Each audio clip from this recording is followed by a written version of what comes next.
Gary Hindershot is normally and is tonight as well the host of the first hour of Wide Awake News Radio. He's going to hang out with me for both hours, and we're trying to get a hold of his guests. We're having a little bit of technical issues there, so it's either going to be me, Gary, and Mark Dancy, or me, Gary, and Gary, or me, Gary, and you, or me, Gary, and whoever else wants to join in and have some fun with us tonight. Hey, you know what, Charlie? I think we ought to just go ahead and wing it. Let's wing it. Let's wing it. Let's have some fun. What do you say? It's official. It's official. We're in wing it mode. You know, I listened to that guy from New Zealand the other day. That guy Eastwood. Vinny Eastwood. He's awesome. Yeah, you know, the lighter side of genocide. That's right. Why don't we try doing his shtick tonight? You think we could pull it off? No, I don't, because Vinny Eastwood is excellent at what he does, and I would never try it. But it is he is great. Unique. He is unique, and he's a great guy, and it's awesome to get him on here. Hopefully, you know, we remember to get on each other's programs more, because it really is nice to interject some levity and some comedy in all the things that are going on, and there is just a lot happening. Let me start by giving you guys the rundown for this week, because I'm on vacation thanks to the great guest hosts. You guys are not going to have to listen to one rebroadcast all week, which is fantastic. I'm taking the rest of the week off. I'm spending it with family, and we're going to go enjoy a baseball game, and I'm just going to unplug from everything and try to relax a bit and be somewhat, as normal as possible in these times. But, I think it's really important to recharge once in a while and go do that. So in order to pull this off, to not have a live broadcast, we have a great cadre of guest hosts coming on. So let me tell you the schedule. Tomorrow night, Tuesday, you're going to get Eric Lovely for both hours, 5 p.m. To 7 p.m. West Coast. Eric Lovely will be your host. I'm not sure yet if he's bringing a guest on or not. Lord knows Eric has the ability to talk for 2 hours on the topics that are passionate to him. So it will be Eric Lovely all night tomorrow night. Wednesday night, I'm excited to announce Woody O'Brien, who's been a regular guest on the program, economist and longtime dabbler in the markets, and certainly an awake individual who always brings a lot when he's a guest on the program. He is going to be filling in for both hours. Guys, Wednesday, when you come to the program, I think he's going to be asking for some participation from the audience. Get on the phones, call into him, help him out, ask him questions, start a dialogue with him, because he's taken on 2 hours by himself, and I'm not sure if he's done that before, but he wants to do it, and I'm going to turn him loose. So support Woody O'Brien. It's going to be a great program. And then Thursday night, good old Karen Quinn Tostado, who just did 70 hours of radio over the weekend on the United We Win marathon. Karen Quinn Tostado, who originally was only going to come on and do a couple hours a week on Wide Awake News Radio, she is just taking over the program Thursday and Friday, and she's got a whole list of folks that she's going to be bringing onto the program. So there's your lineup for the week. You're going to have me and Gary tonight, Eric Lovely on Tuesday, Woody O'Brien Wednesday, Karen Tostado Overload on Thursday and Friday. And if you guys are lucky, she'll be able to convince Al Tostado to get on the air a little bit and help her out as well. But I want to first and foremost thank all the co-hosts for being able to provide you guys with no repeats, no reruns. That's a big deal. I know what it's like to tune into an internet radio program and hear something you've already heard. It is disheartening. So I'm really appreciative of these guys stepping up and putting in all this extra work so I can go have fun. Okay. Hey, what I want to know is, how does a guy qualify for a vacation? I mean, what strings did you pull? Who do you know? I just did it. I just said the heck with it. It's, when I look back at the last year, my boy is 12 years old, and everybody knows who's got a kid. It's when I started doing the YouTube channel and the radio program. When I started doing the YouTube channel, he was 8, and now he's 12, and everybody knows who has a kid. Man, Gary, you just put a daughter through medical school, correct? Yeah, it's let me ask you this: how fast did 12 to graduating from medical school seem to fly by? Don't blink. That's exactly right. So this past winter, I made sure that we set aside a week. His favorite team, he's into football. He likes the Denver Broncos. He really likes them now that Manning's on there. So we took a few days off, went down to Denver, and went to a football game. We're doing the same thing. We're going out to a baseball game. Just get away, act normal. Just unplug, eat a lot of bad food, enjoy some trivial pop culture stuff. Hope I'm not ticking anybody off, but once in a while, you got to remember why we're out here doing this, why we're trying to make a better world, why we're trying to wake people up. Well, it's for family, and that's what we're going to do. So, I can tell you that if you're looking for an interesting activity, contrary to all the negative hype that we've heard, I happened to see the latest Batman movie. Your kid is just the right age. Take him out and see. It's a good movie. It's a lot of fun for anybody who's Which one is it? The Dark Knight Rises or whatever. Okay. The one that was embroiled in that shooting out in I mean, it was a very depressing incident associated with it, and I suspect a lot of people are staying away from the box office because of it. And of course, you got some alternative media out there talking about all the New World Order images and all this other nonsense. That's nonsense. If you enjoy a good rock'em sock'em action flick, take your kid out to see the new Batman movie. It's a lot of fun. Well, that's a good endorsement coming from you. But and you know what? There is. Look, this is the fine line we walk, right? There is a lot of things that are, I don't know if I want to say full of imagery or symbolism. I do believe that. I believe there is. However, if we're going to spend our life hiding from everything or discounting and shunning everything, then and just being immersed in in the nature of our society and the nature of the direction we're heading, it can get really, really depressing. And I've had a lot of, look at it this way. Everybody can think of probably 4 or 5 YouTube channels or 4 or 5 radio programs that have come and gone, because people, they get extremely burnt out. They get extremely frustrated. They start taking everything extremely personal, and they don't unplug in any time, and they don't refocus and try to understand what brought them to the point of wanting to speak out in the first place. And if we don't do that, I tell people that all the time who leave me comments or send me messages about they're frustrated, their family's getting mad at them because they're trying to wake folks up, and they're hurting feelings is what they end up doing. And at the end of the day, they're the ones that end up getting shunned from the people they care about.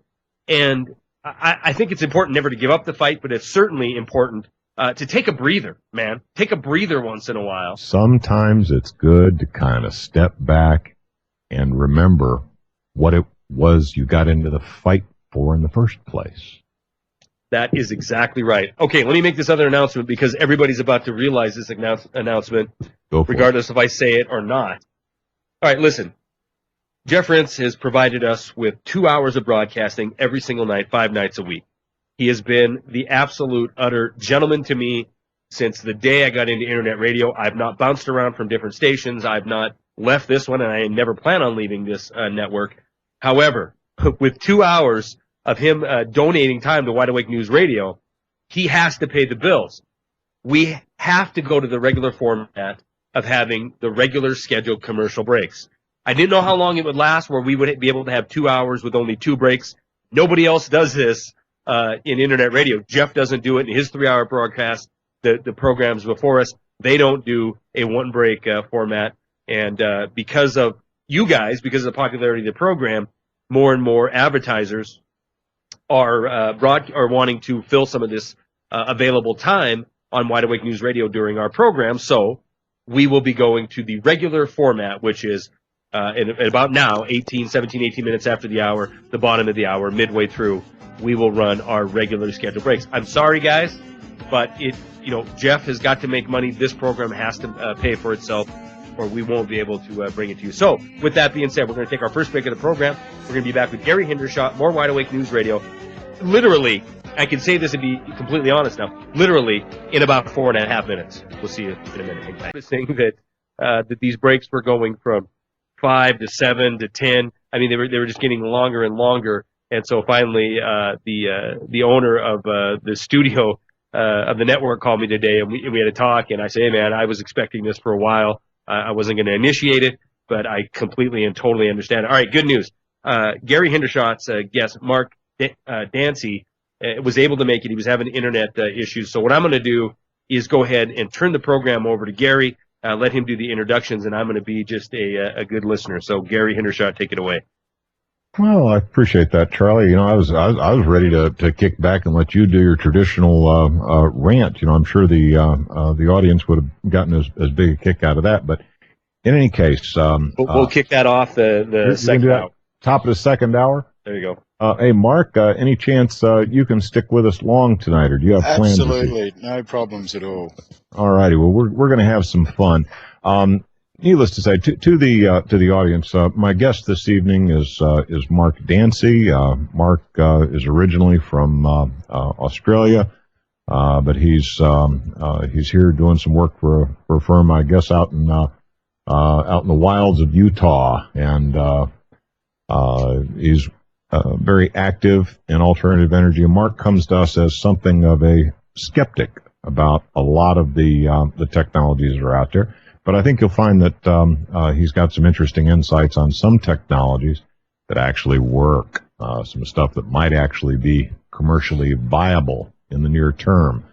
And those are ones that we want to keep an eye out for, because this is stuff you might actually see on an end cap at your local discount store sometime in the reasonably near future. So, Mark, how you doing tonight, man? You had some internet problems? You had a grief this evening? Oh, yeah, sorry about that. I think it was more my computer than the internet, but I got it sorted in the end. The wireless networks go down sometimes, and they pop up again, and we're all fine.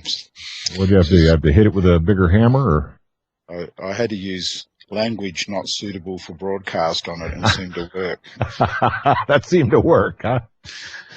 Well, in any case, Mark, we haven't spoken in ages. My goodness, I guess it's been since Saturday evening, right?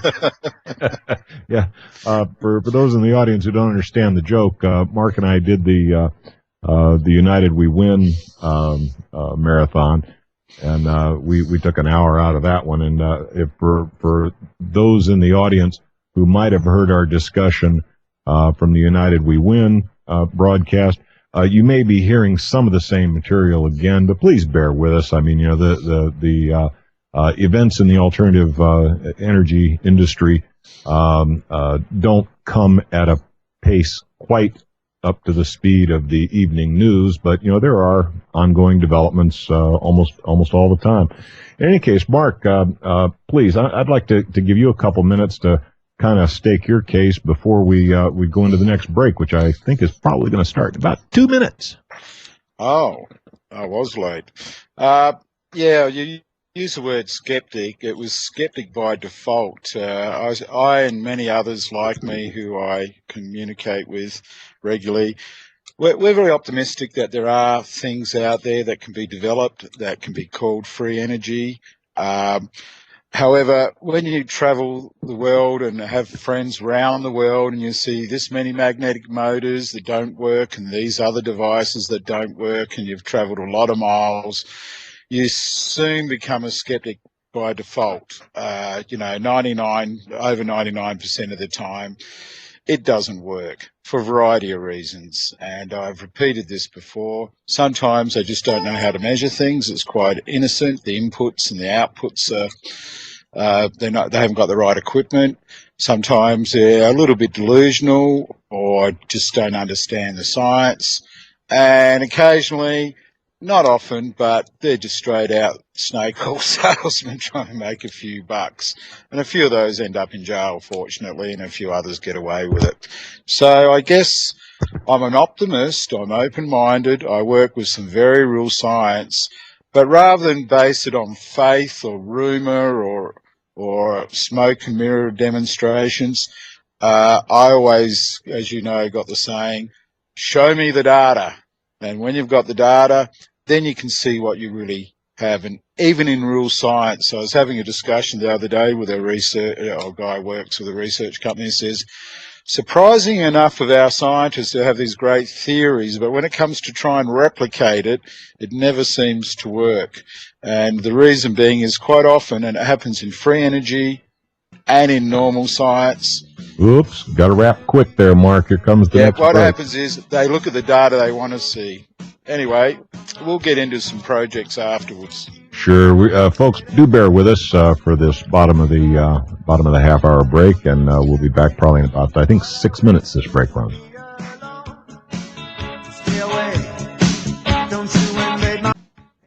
I'll tell you, we're going to have to get used to these short breaks. I didn't even have time to go to the little boys' room. I was used to that long break there at the half-hour point. I could run and powder my nose and walk the dog, grab a bite to eat, refresh my coffee, and with just a 4-minute break, man, I tell you what, you gotta prioritize. In any case, I want to geared against the Southern gentleman. I want to thank the audience for sticking with us during that break, and please, I'd like to give it back to Mark Dancy. Mark, you were just getting wound up, about ready to make a valid point right when we had to cut away for that break. So I'd like to go back to you and have you finish your thought, please. Yeah, 4 minutes. The lap dance is complaining here. She can't earn her living in 4 minutes, but yeah, worry about that later. Oh. No, I guess what I was saying is we're in search of the truth, I guess, and we like to apply real science. And I think one of the things that motivates me is when I like to home in on the ones who I know haven't got anything. They know they haven't got anything, and they're trying to take other people's money. And in some cases, there's been some well-documented cases. South African guy took millions in Germany. He's now in jail for his magnetic motor. I've seen ones in Australia take amounts of money off mums and dads, and people can't really afford it. They, because they believe they're doing something good, or they're just greedy, whatever the reason. So I like to challenge and apply science and make sure if people are making claims that the claims are valid. So I guess it's a bit of a moral crusade, but you don't make a lot of friends doing this, because a lot of faithful and cultists and want to believe something so much they accept anything. And the other side of it is when you have, I'm the guy that tells everybody bad news, whether I'm doing legitimate emissions tests and fuel economy tests, and we have somebody spend a lot of money with their latest fuel device, and when they see the data and realise it's not what they thought, they really don't like. They shoot the messenger a lot. So it's not a lot of fun.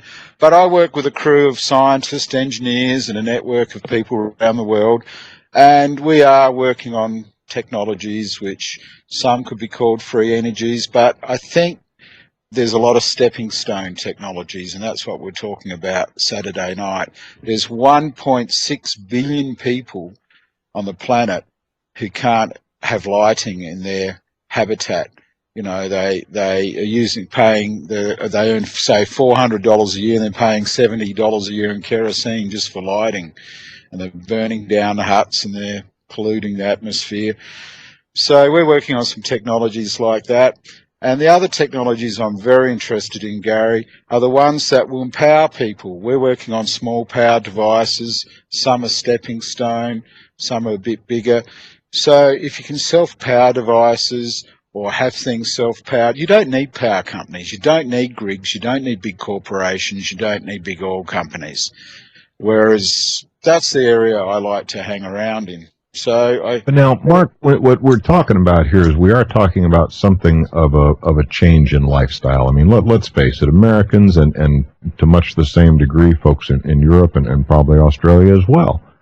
We are kind of spoiled. I mean, we're used to walking into our home and flipping on a switch, and we burn lights in rooms that we're not even in right now. We have become accustomed to a lifestyle that uses a lot more energy than what we really need. The type of thing you're talking about would probably require people to take a somewhat different approach to their use of energy, because you're talking about each individual device having its own internal power source that in theory would last the lifetime of that device. And of course, it would take a different philosophy, a different lifestyle for us to get used to using something like that. Now, for the guy who lives in sub-Saharan Africa, who has no electricity at all, and he's this guy who's making $400 a year and has to spend 70 of it on kerosene to get a kerosene lantern so he can have a little bit of light in his hut. For him, just the idea of a light bulb that would give him some light in the evening would improve his lifestyle. But for many of us, we are talking about something, most would call it a reduction in standard of living. How do you address that? Well, I'm going to go to the Sahara with a light bulb, like the little devices that are available now out there. They have a little 14 LED with a single solar cell with some rechargeable batteries they can buy for $10. It makes a huge difference to their life. It really does. Like, they've done there's hundreds of thousands, if not millions of these devices getting out there. But the money they save on the kerosene, guess where it's going? They've done surveys over a couple of years. They're starting to buy books for their children and able to send their kids to school, and the kids are able to study at night. It's profound. And on the other extreme, here's us Australians and Americans. I won't say gas guzzling, but that's true as well. But we really consume a lot of electricity, and we take it for granted. But Armageddon is coming, Gary. I had a call from a very good friend of mine in Australia on the weekend, and he was telling me, I just got my latest power bill, electricity bill. And I said, how much are you getting slugged now? 35 cents was the minimum rate per kilowatt hour, and the top rate was 47 cents a kilowatt hour. Ouch. Yeah. Suddenly you go, wow, I just got $1,000 electricity bill. And this is what's going to happen. Resources are getting shorter. Things are going to change. Carbon trading's coming in. That's what resulted in the latest rise. And it's going to drive the market to move to solar. Like, then the same conversation says, I'm glad I put that solar hot water system on the roof last month, and I'm glad I bought that 1.5 kilowatt hours or whatever of solar panels on my roof. And there is a change, and the market's going to bring that change. For instance, we had huge government subsidies in Australia to put these devices on, and in my neighbourhood, 10% of the houses in 2 years were powered by solar and feeding the excess back to the grid. The state I grew up in... Fully powered by solar, or are we just talking supplement? Because, the systems I've seen are really supplemental. I mean, most people would still be drawn from the grid. Depends on the size. Depends on the size you put in. Some are putting 1.5 to 3 kilowatt.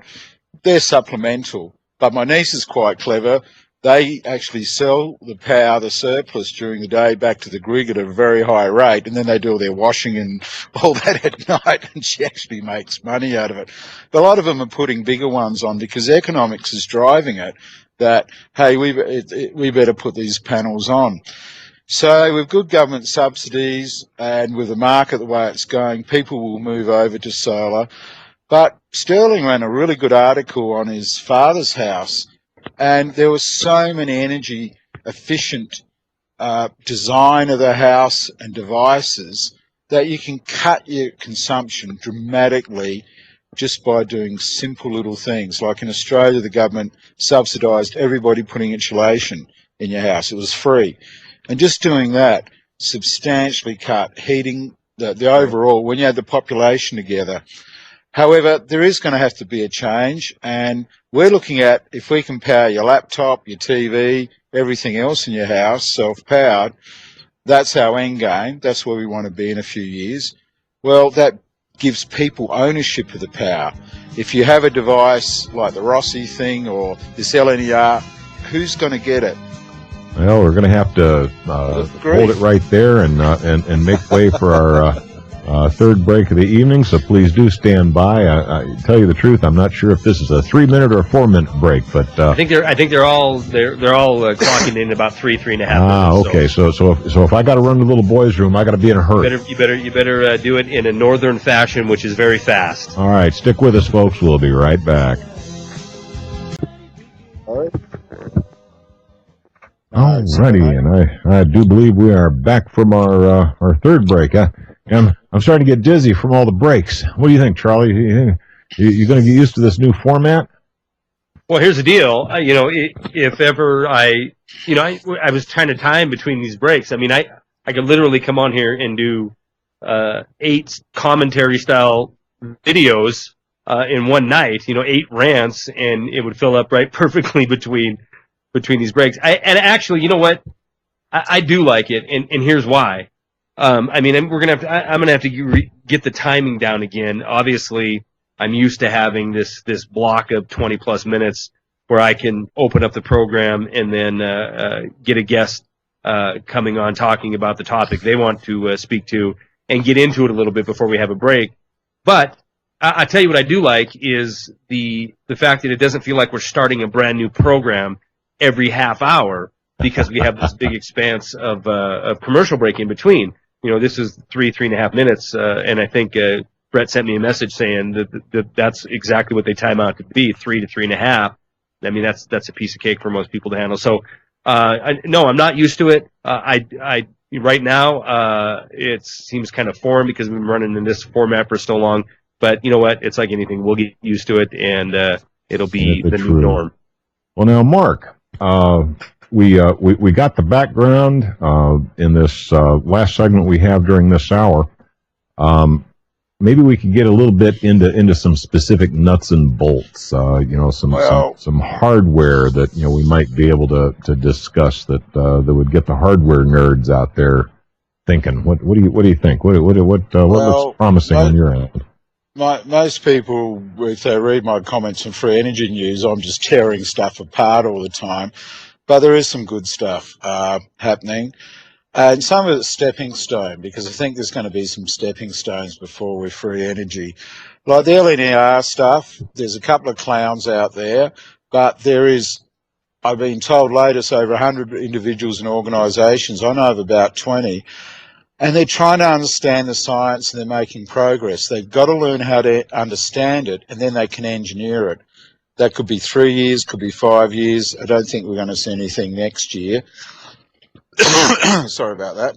Well, now you've got at least one vendor out there in the low-energy nuclear reaction technology that swears up and down he's got a gizmo that kind of resembles a pipe bomb that has an operating temperature of, like 1,000 to 1,200 degrees centigrade. So does my pizza oven, yeah. Yeah, your pizza oven, yeah. But now he says he's hitting about, coefficient. Show me the data. Show me the data. Well, so far what we have right now is we have what is being referred to as an insider leak that's telling us about it. A bit like Washington. Have you ever heard of an insider leak in Washington? They do happen. It's normally the party themselves or the politicians putting it out. It's just shift the show somewhere else, take the attention off the main game. There are some not so public groups, and some of them work. I found one I told you the other day. It was a patent 12 years ago, and he took a different approach. He was using fractional hydrogen, and they had it independently tested. I wasn't too fussed on the test. But there was something there, and there's a lot of people making progress, but the ones making progress aren't making any noise. They're just trying to understand it, and the trick is how to engineer it. So I think there is some hope there.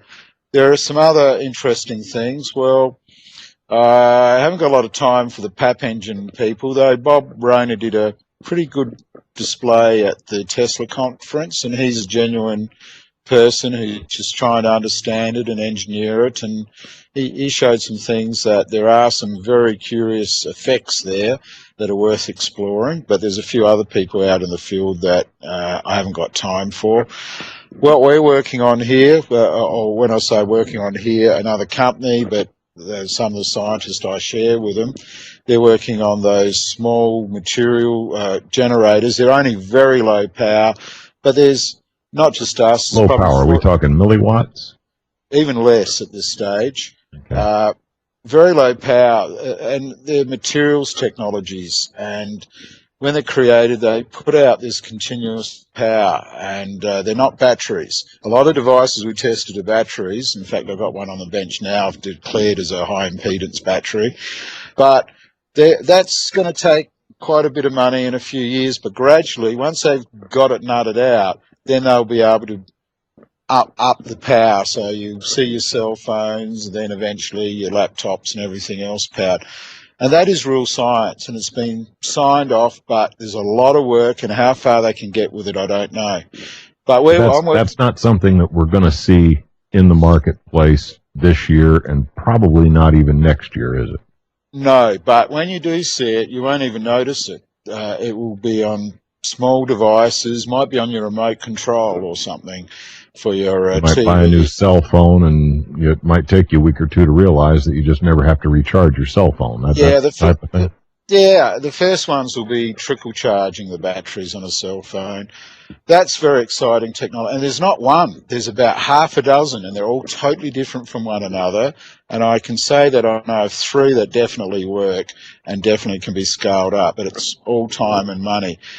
But I'm working on a little project now. It's a little fun thing. It's not huge science, but we're going to be releasing next year flashlights that, I've got to call them flashlights over here, that will recharge your iPhone and recharge your devices. And one little thing the size of a battery that will cost you a couple of bucks, buy it in the blister pack. You just shove it in, and that will give you, the one I just tested gave us 500 hours continuous running, lighting up very brightly, quite a few LEDs, and I've got it charged. Now, hold on here a second. Let's explain. We got a solid state hunk of something, of stuff, that you put into a container, and you fill this container with water. That's correct. This thing does deteriorate over time. It's not like it's magic and runs forever. I mean, it eventually wears out, but still, you got 500 continuous hours out of this thing. Yes, and it will cost $1 or $2 to replace that thing. And non-toxic. $1 or $2. So we're talking about, the equivalent of perhaps lots of batteries. A couple of hundred.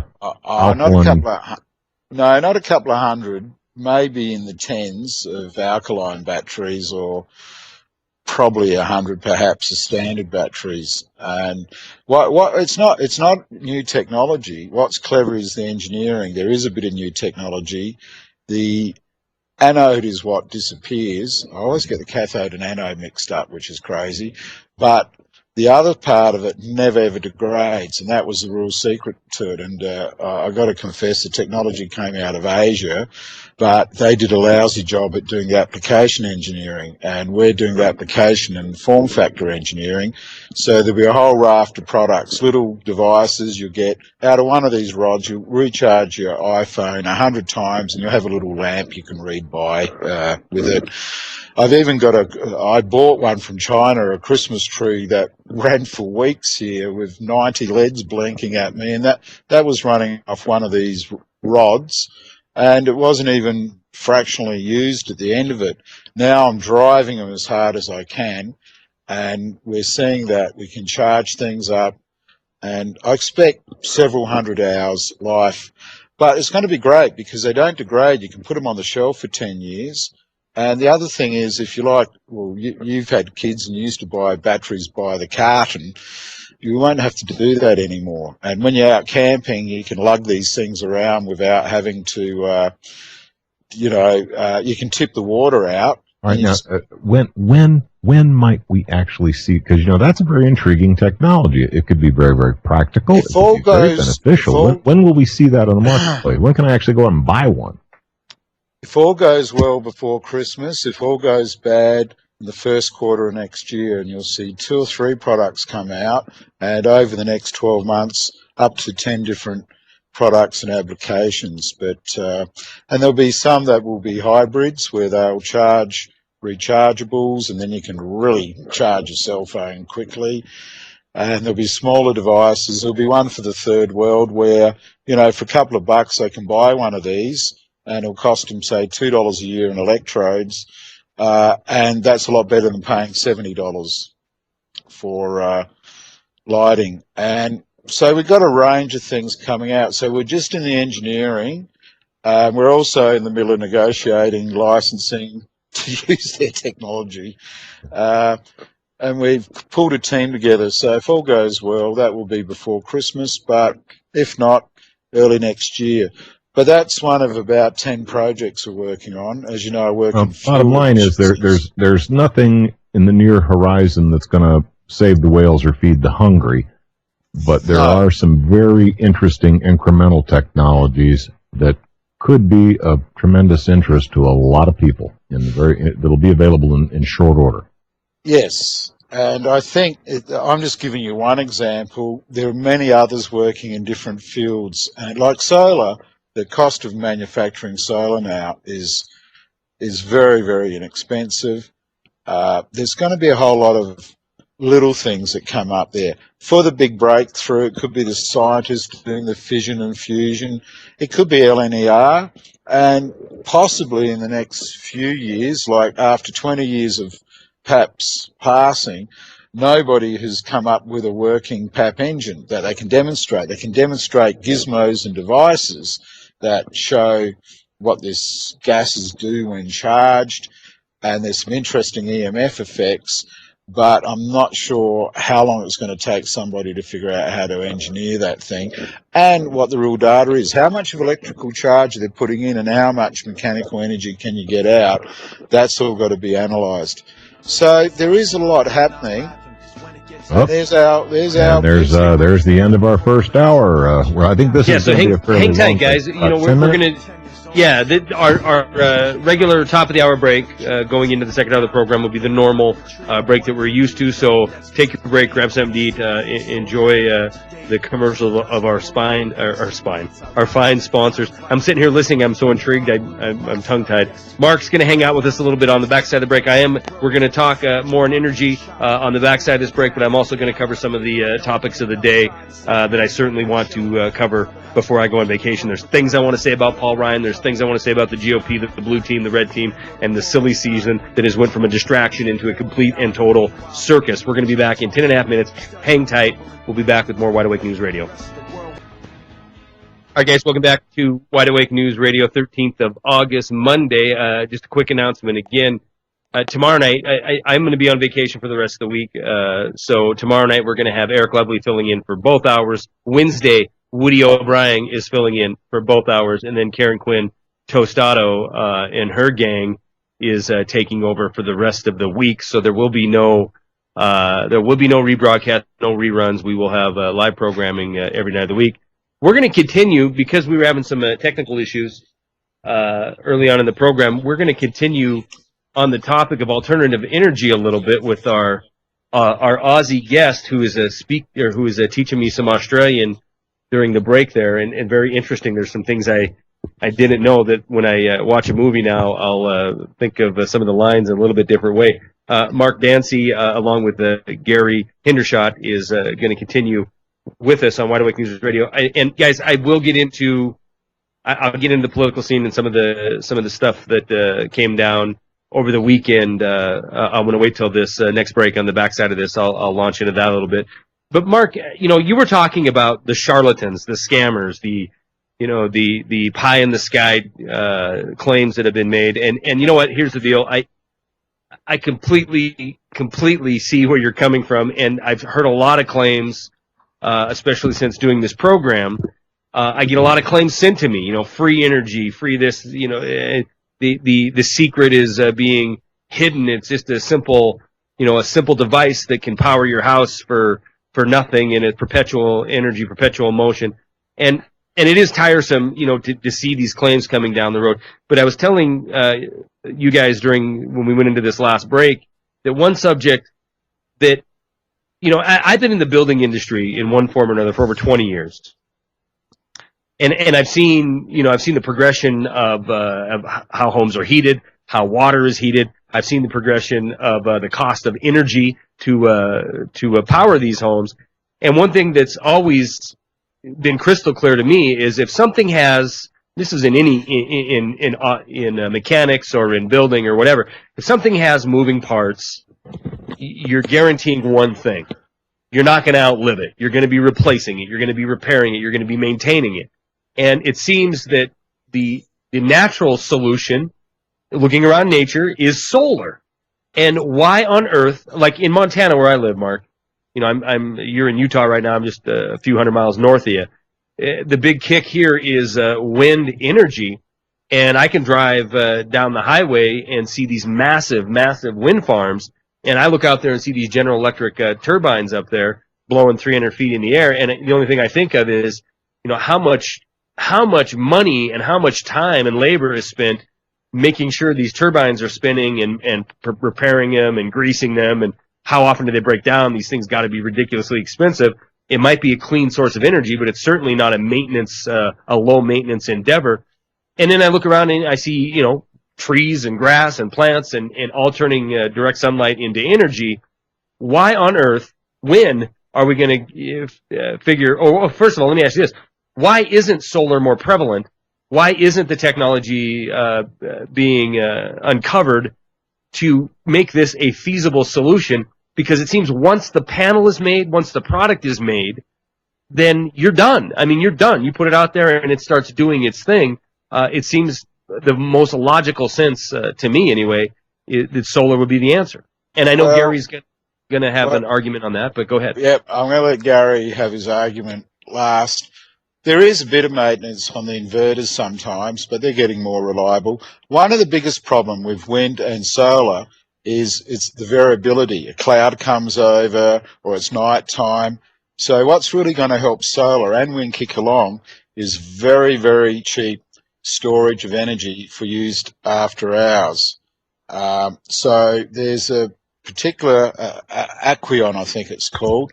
There is a battery being developed that's very low cost, will last 20, 30, 40 years, and they're going in for mass production next year, and it's very simple, clean, cheap technology. It's an American company, and they've got ones being trialled on solar farms in Australia, pallet loads of kilowatt batteries, and that's going to make a big change. When you can store that energy through a surplus during the day and then use it during the night, that will be a change. The other change is government and taxes and people.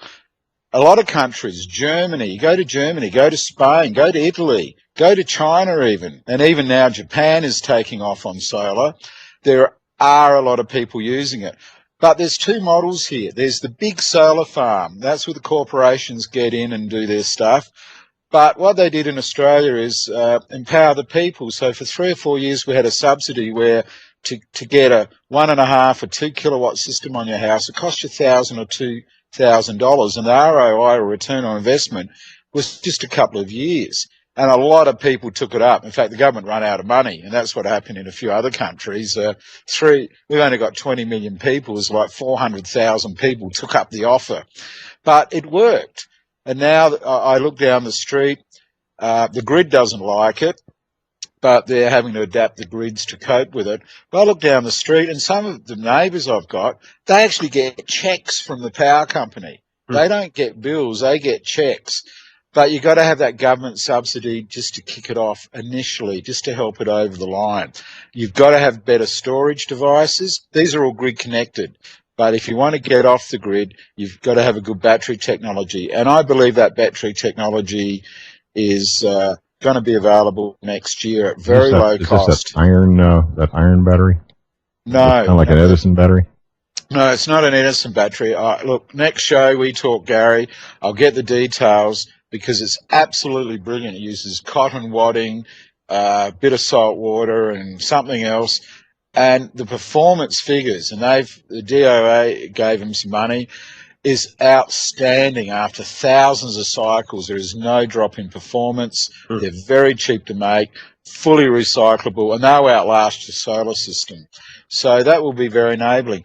But it's about government policy. I mean, I don't want to say Australia is good or anything, but rather than this trickle-down effect, they empower the people. So the people own the systems and not the electricity companies, whereas your government's focused on giving lots of money away to companies that fall over and cost hundreds of millions. If you gave that to the householder to subsidise buying systems, it doesn't matter where they come from, it will create an industry. And what it did was, rather than focus on the manufacturing, it created a massive industry in Australia of installers. In a little town of 30,000 people I live near, they had 3 companies there. One employed 50 installers.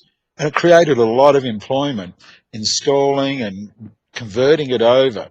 So, and on the other end of the scale, a little solar cell, rechargeable batteries and a few LEDs that cost $10 is changing millions of lives right now in the third world. So I'm a great proponent for solar. Why? And I've got to make this statement too. There is no free energy device at the moment that works or is commercially available. There is no magnetic motor that can be demonstrated. There is no gizmo that can be demonstrated at this moment. There are some technologies that are real, but they're not commercially viable, and they're years away from being able to be engineered to be put in the marketplace. So when you get all these offers, I put the challenge up all the time on Free Energy News, saying, show me one device, Sterling. And he's a good friend of mine, Sterling. We're sort of opposite end of the spectrum. We're both searching for something. How many devices have you got powering your house now? 0. How many promises you got for devices that are going to be powering your house next month or next year? Many.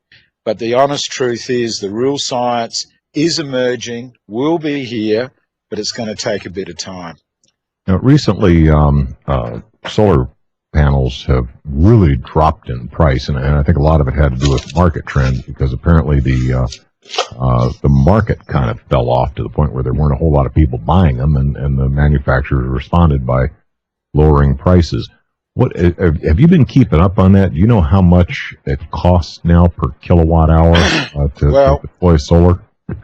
Well, here's the problem. The cells are being manufactured for less than 70 cents a watt now, $700 a kilowatt. The trouble is, it's the labour cost of installing it, climbing it up, grid connecting it. You can add easily $1.50 per kilowatt hour. So the labour and the accessories to go with it is twice the cost of the panel. All right, hang tight a sec. Hang tight. We're going to do a break here, and then when we come back, I want to follow up a little bit of this and then get into a little political news. If you want to finish up your wallaby jerky during the break, this would be the perfect time to do it. We're going to be back with Mark and Gary and more Wide Awake News Radio. 3.5 minutes, guys. Hang tight. We'll be right back. Dancy, sorry for the mispronunciation there, is our guest. We were talking about solar, the pros of it that Mark was laying out for us. And one of the questions somebody had was, who makes the best one? Mark, you were saying there's all kinds of manufacturers making good solar panels. The technology needs to be really focused now on the storage of this energy, correct? Yeah. Look, there is a couple of types of panels that a few people got question marks over, but generally speaking, it's good product. I think the storage is the key. That's what's been holding it back. There's a gentleman I know is about to build a 500 megawatt farm in California, and the power companies hate it. Like in Australia, there's a small town. A lot of the population got solar panels. They had a single feeder line in, so they're pumping all this power into the town, and then suddenly the cloud goes from the sun and you've got all this energy going back. Kaboom goes transformers. So the power companies, good thing with coal they like is they know they're going to get that many megawatts at that time. With solar and wind, it's very unpredictable. And you made a comment, how much maintenance is there? Well, some figures I got from a wind farm recently is that with maintenance and everything else that goes wrong, they're only getting 38% of the energy of the rated output of the wind towers. So that's and that makes sense. That makes sense. I mean, I drive by these farms that have hundreds and hundreds of these General Electric wind turbines out there, and I mean it's an impressive sight, no doubt. But when you look out across and and there's 300 300 windmills out there, and 30 of them are not moving, because they're under maintenance or they're broke down.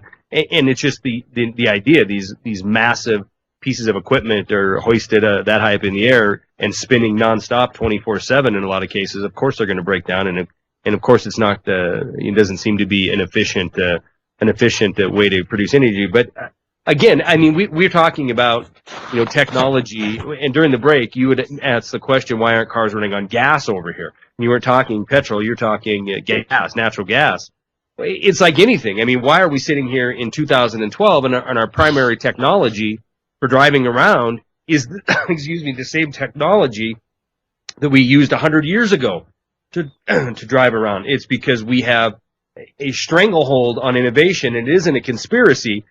I mean, it's a fact. We have a stranglehold on innovation, and that is we have industry greasing the wheels of politics. And in fact, to the point now that they use finance in order to write legislation that benefits them and crushes anybody that wants to think outside the normal paradigm. Well, what we got a lot of gas in Australia, but we want to cut our petroleum imports. So once again, every gasoline station, or we call them petrol stations in Australia, has LPG or propane gas filling. They now got CNG starting to pop up. And about a third of the vehicles, I'd say, in Australia run now on, it's half the price of gasoline. Right. And the government. Well, wait a minute. Let's ask this. What is your price for gasoline? I mean, and that might be one of the reasons. $6.50 a gallon in US dollars. So, about $7 US a gallon at the moment. Yeah. But we can buy. But we can buy the gas, and a lot of cars now are just sold with it. You flick a switch and get flipped from gasoline to gas. A lot of them are sold. Most commercial, most government vehicles, most travellers, all taxis, they're all gas powered or LPG powered. The difference in price is a little misleading, because my understanding is that the miles per gallon, if you will, I'm not sure how you'd equate that when you're using CNG or propane, but apparently the mileage is not quite as good with. No, it's not. It works out about 60% of the cost, not 50%. But still, if you happen to live in a country that has an abundance of natural gas, like the United States, you got 450,000 wells. Yep. You got CNG. The only problem with CNG is it takes a long time to refill. It takes 15, 20 minutes to refill. With LPG, it's as fast as you can pump a gasoline pump. But what the government did encourage people, they paid 80 or 90% of your conversion cost for your vehicle. So you can go and say, it's $3,000 to convert. They'll give me $2,600. And that got a lot of people doing it. And plus half the price, minus the 10% drop in mileage. But I think I want to leave, we've got to wrap this up, but I want to leave a clever little thought. And this happened, I haven't followed up on this story, but it happened in America.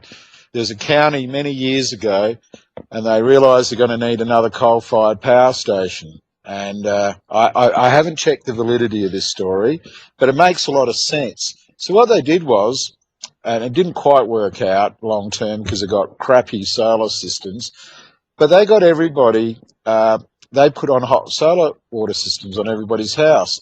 And collectively, that was going to save the amount of power that they needed to justify a new power station. So just something like that, rather than spend $500 million or whatever it costs to build a power station. I don't know what they cost nowadays, but they spent the $500 million on putting on people's houses solar hot water. There's no need for the power station. So it just takes a little bit of innovative thinking. Where should we put the capital cost? And the hot water, for bang for the buck, is, you talk about photovoltaic, it costs a couple of dollars or $3 a watt to put on your roof. If you go and put solar hot water on, you can buy a 15 kilowatt panel equivalent in heat, and it costs you $600. With even the whole system, you're only talking 30 cents a watt. All right. Well, heading into yet another break. There we go. This is the last one of the program. Mark, thank you very much for hanging out with us, and you're more than welcome to stay with us for the last half hour. It's going to get political if you. I'll Go ahead. Listen, I'm fine with that. All right. We'll be back with more Wide Awake News Radio. 3.5 minutes. Hang tight, guys.